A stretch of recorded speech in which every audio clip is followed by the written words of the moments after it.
It's crazy, but most of your gear power in Throne and Liberty comes not from gear level or quality, it comes from gear traits. Let's figure out what they are and how to properly trait your gear.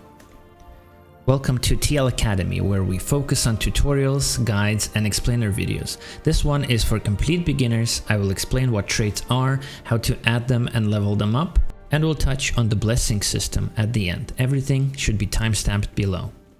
So every piece of gear and every weapon comes with certain fixed stats and one trait sitting at level 1. The trait will be randomly chosen from a list of possible traits for that item, and you can check the full list by clicking the item, going down the context menu and clicking the trait list icon. This will show you what traits this item can have, their percentage chance, and what other items you can find with these traits. Green items can have up to 2 traits total, and each trait can be leveled up once.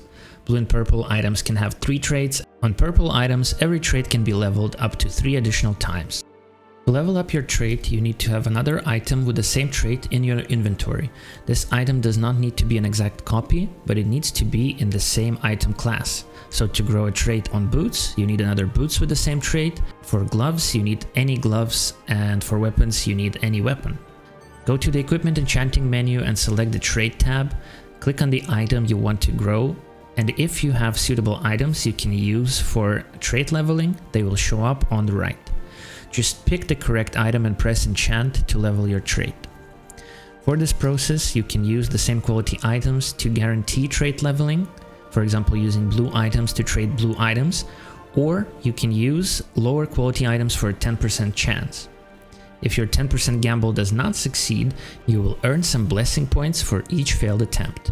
You can use these collected blessing points to improve or eventually guarantee your chances of successfully leveling the trait using lower quality items. To unlock additional traits on your items, you will need an exact copy of your existing item with a new trait that you would like to add. So for example, if you want to add a new trait to these witch's linen pants, you will need to use exact same ones. Press the Add Trait button and now you've unlocked an additional trait for your pants. For purple quality items, there is now a new way to unlock traits. You can click on the little tick mark next to the lock trait in the enhancement menu and just pick the trait you want to add from the list. You will need to have enough trait unlock stones, which can be earned from doing various game activities or from various special events. The system helps with trait unlocking, as you no longer need to drop or buy these exact same items to unlock a new trait, and instead you can earn your gear and weapon traits over time. If you dropped a gear item that rolled with a terrible trait and that doesn't work for you, you can swap that trait for another one using conversion potions, which you can buy at a trader NPC in all major cities.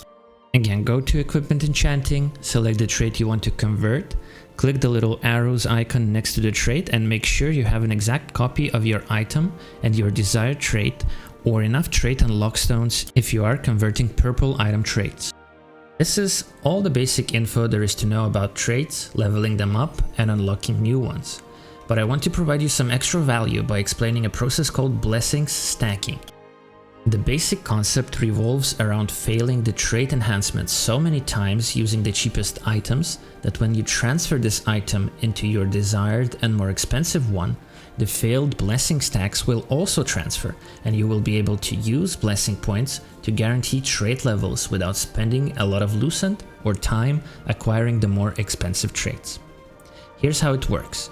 You can take a cheap blue item and keep feeding it green items with the cheapest traits such as health regen until you succeed enough times and fully max out your trait. At that point, you replace this trait with the same one or another cheap one and keep leveling and failing again using green items. Eventually, you will accumulate enough fail stacks or blessings that when you transfer this item into a purple item, enough blessing points will transfer to guarantee you purple trait upgrades using cheaper blue items. This method is only useful at certain points as the game progresses and depends on auction house prices and other factors, so have a plan and use caution when trying to stack blessings. This is not a required part of the game, so if you're not trying to min-max, you can completely ignore this, but if you want to go a little bit more hardcore, hopefully you found this little tip useful. Let me know in the comments if you have any questions about traits or any other TNL systems. Leave me a like if you found this useful and subscribe for more MMO content. Crazy Trick out.